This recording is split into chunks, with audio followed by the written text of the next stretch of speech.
In the class of teaching English methodology, today we will learn about the fifth unit, that is learning resources. In the first 4 units, you have already studied about what are the various objectives of teaching English and what are the various aspects of teaching English, why we have to teach and learn English, and what are the various methods of teaching English, and what part of English to be taught to the students, how we have to teach English. All these aspects and concepts we have already studied in last 4 units. Now, when we go to the next unit, that is unit number 5, the learning resources, we have various sub-units. The sub-units are A. Print resources, resources for communicating verbal experiences, textbook, workbook and instructional materials. The next subunit, that is learning experiences, types, nature, criteria of good learning experiences. Third, audiovisual aids. Audiovisual aids are audio resources, its meaning, purpose, educational radio broadcast. Tape resources, meaning, purpose. Non-projected visual resources, graph, map, poster, models and materials. Projected visual resources we have still visuals, slides, transparencies, film strips, moving visuals, films, videos, animations. And next unit we have innovative resources, that they are language laboratory, computer, web resources for ELT and ELL. Now, when we go according to the learning resources, first of all that we have to see, that is what is learning. We all know that human brain is immensely complex and still somewhat a mystery. Learning are primary functions of the brain and it is understood in many different ways. Friends, all of us that they know that brain has different functions, but how these functions are carried out by the brain? They are carried out with the help of various organs. So, one of the such functions of brain that is called as learning. What is learning? When we think about learning, we have to see that how do we go from not knowing something to acquiring the information, knowledge and skills. When a child is born, we know that the child is born without any knowledge of this world. But when the child grows slowly, he or she acquires various types of information, knowledge, and this phenomena we can call it as learning. And how does this learning takes place? The learning takes place by the modification of behavioral tendency by experiences.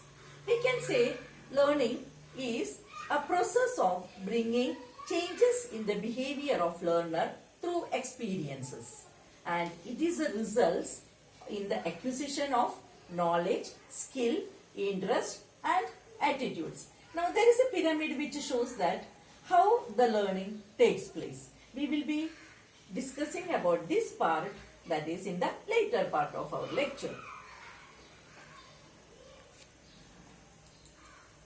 Now, the second part of that is learning resources. Now, what is resources? Resources are a source of information or expertise, a natural feature or phenomenon that enhances the quality of human life, an ability to meet and handle the situation. When you define resources, we can say a resources is a source from which benefit is produced. And what is this benefit? It is acquired to accomplish activity or to achieve desired outcomes in the behavior of the students. Now, let us study how a child learns. A child learns, or whatever learning is taken place in our body, our brain is with our five senses. Now, let us see what are these five senses. We have five sensory organs in our body to receive and perceive new things. In our environment, a child is born and grown up in the environment. You can see many learning things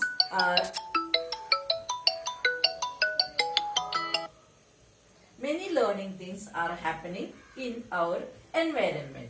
So, this environmental learning is perceived by our five sensory organs. And which are these five sensory organs? You can see in this clip, that is our five sensory organs and their functions. We have the primary sensory organs, that is eye, that is to see the things and what the shape and size of the things. Then we have skin, that is for touch and sense the things.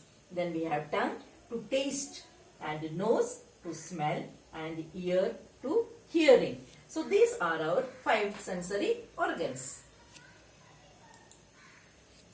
Now let us see what are the five sensory organs and their stimuli. Now eyes, when the light falls on the eyes, we can see the things or objects which comes in front of us. So a child perceives these things, objects, and understand what is that object and its characteristics. And then the next sensory organ, that is ears, when a sound frequency or sound waves fall on our eardrums, those frequencies are transferred into the sound, and we hear what type of sound is heard and what type of sound it is, whether it is a musical sound or a soft sound or a harsh sound. Then we have a nose that can smell various things, whether it is a fragrance of a flower or a severe smell of a chemical, and various types of smell is perceived through the nose. Then we have skin. Through the skin we can touch, pressure, pain, heat or cold. We can feel all these things with the touch of the skin. Then we have tongue. You can taste various materials. You can taste food first of all. You can understand the taste of the food through the taste bud which is situated on the tongue. Now, the five sensory organs. The five sensory organs are the skin. They possess the sensation for touch, pain, pressure, heat. It covers the whole body. It is subdivided into dermatomes, which are supplied by their respective nerve branches, forming a peripheral nervous system.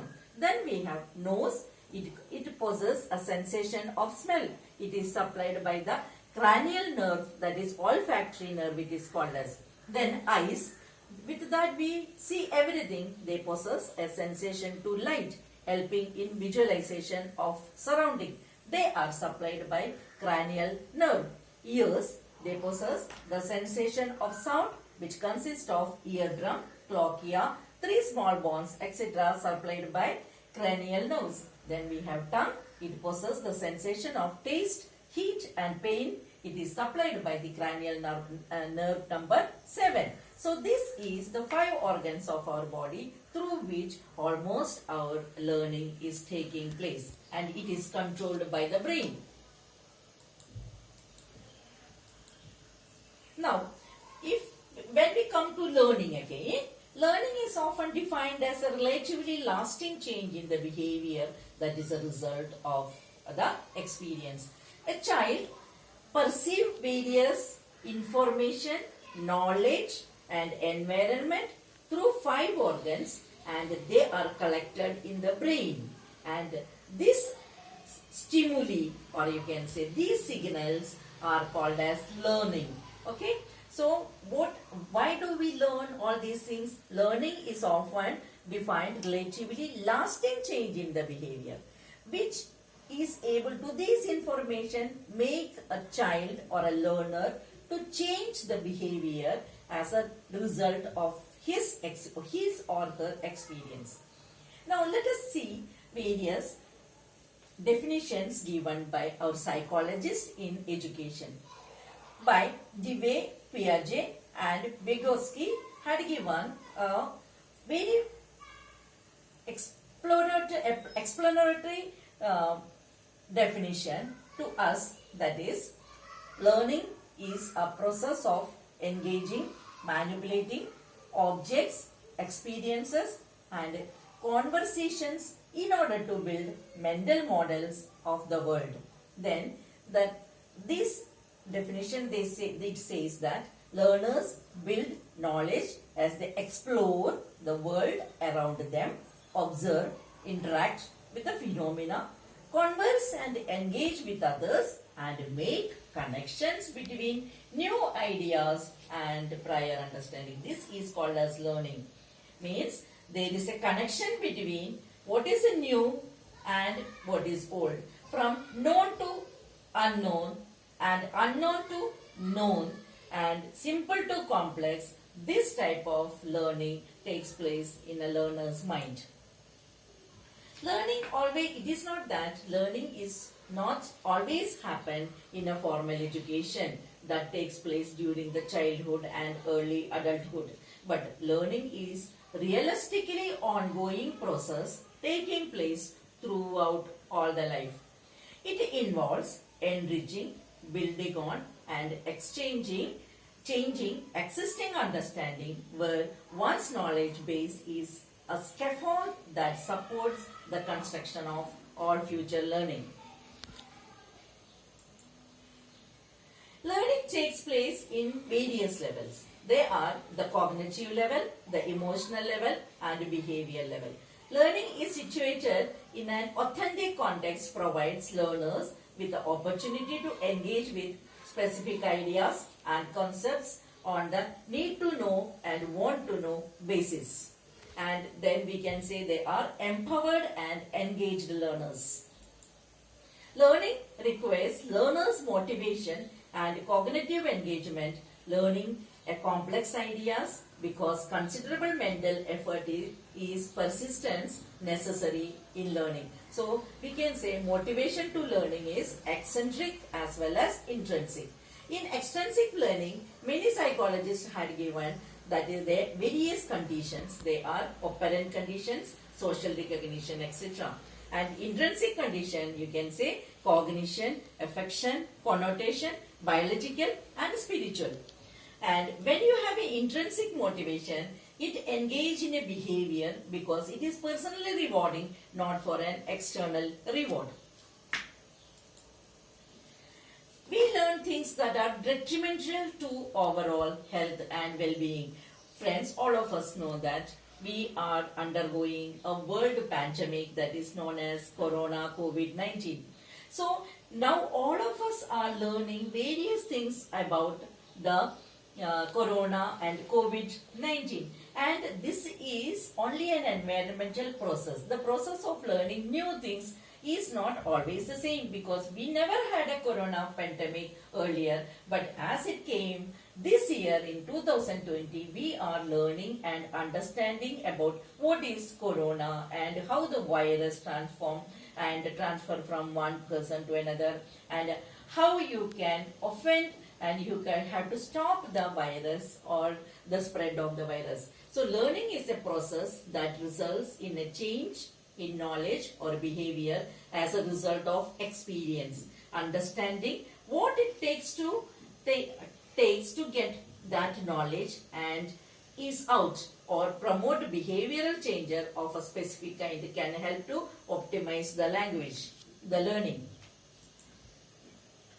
Learning occurs in a complex social environment. You can say learning is not taken in one place or other. You can see anywhere in this picture you can see that learning takes place. It is necessary to think about of learning as a social activity involving people, things they use, the words they speak, the cultural context they are in, and the actions they take in problematic situation.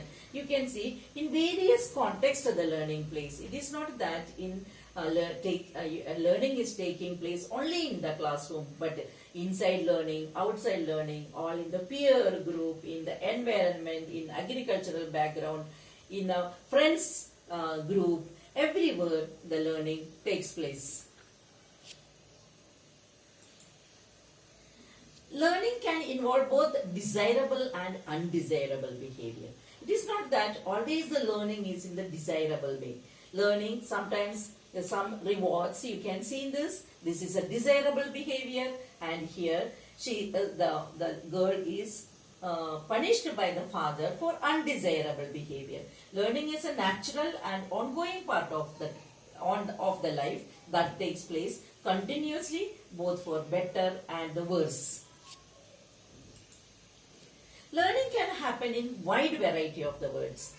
This is the psychological conditioning theory. We say when the rat press the lever, it can get the food. So the learning is happening as a reward here. By pressing only the lever, it can get food. So the rat goes and press the lever to get the food. To explain how and when learning occurs, a number of different psychological theories. You have already learned these psychological theories. They have proposed learning concept in areas of psychology, including cognitive education, sociological, developmental psychology. All these concepts you have already learned last year. Now, learning is relatively a permanent change in the person's knowledge, behavior to experience. This definition has three components. The definition is given by the Mayer, Richard Mayer, and this is a wonderful elaborative definition which he has given for learning. That is, first thing is the duration of change is long term rather than short time. All the learning should take place for a long term learning. It should be a long term learning, because a short term learning remains only for exam. For example, the learners study or learn only for the examination purpose. That learning takes place a short term, but all the learning should be for long term. The locus of the change in the content and structure of the knowledge in memory or behavior of the learner. Then it is not always one thing repeatedly you learn, but there should be always a change in the content and knowledge. The cause of the change in the learner's experience in the environment rather than fatigue, motivation, drugs, physical condition or and physiological interventions. Those changes should take place from inside knowledge and inside rewards, not because of in the environment it should take place. Not because of the child should not learn fatigue after learning something, but he or she should feel motivation, not because of some external drugs or physical conditions. From inside the learning should come. This was a Mayer's opinion regarding learning. And let us see about Robert Gaines' experience regarding learning. He says that a change in human disposition or capability that persists over a period of time and not simply ascribable to process of growth. This is a human tendency or capability. For a long time it takes place, and it is not for a process. It is not as a part of the process of a growth, but a long time activity, capability and mastery should be involved in learning. A process that leads to change which occurs as a result of experience and increases the potential of improved performance and future learning. From How Learning Works, this is given by Teaching by Susan Ambrose. The process of gaining knowledge and expertise. This is another Malcolm Knowles learning theory we learn. Learning by Clark and Richard Mayer. It is learning involves strengthening correct responses and weakening incorrect responses. Learning involves adding new information to your memory. So learning involves making a sense of the presented material by attending to relevant information, mentally reorganizing it and connecting it with what you already know. Now, acquiring knowledge and skills and having them readily available from memory so you can make a sense of future problems and opportunities. This is one of the definition by Peter Brown, Henry Rodger and McGinnis. Learning, we can define learning as a transformative process of taking in information that when internalized and mixed with that we have experienced, changes what we know and builds on that we do. It based on input, process and reflection. It is what changes us. Learning, it has been suggested that the term learning defies precise definition because it is put into multiple uses. Learning is used to refer to the acquisition and mastery of what is already known about something, the extension and clarification, meaning of one's experience, or an organized internal process of testing ideas relevant to the problems. In other words, it is used to describe a product, a process and a function by R.M. Smith. Now, these are the various tools we can find for in various resources that we will be explaining or learning in the next part of the video. Thank you.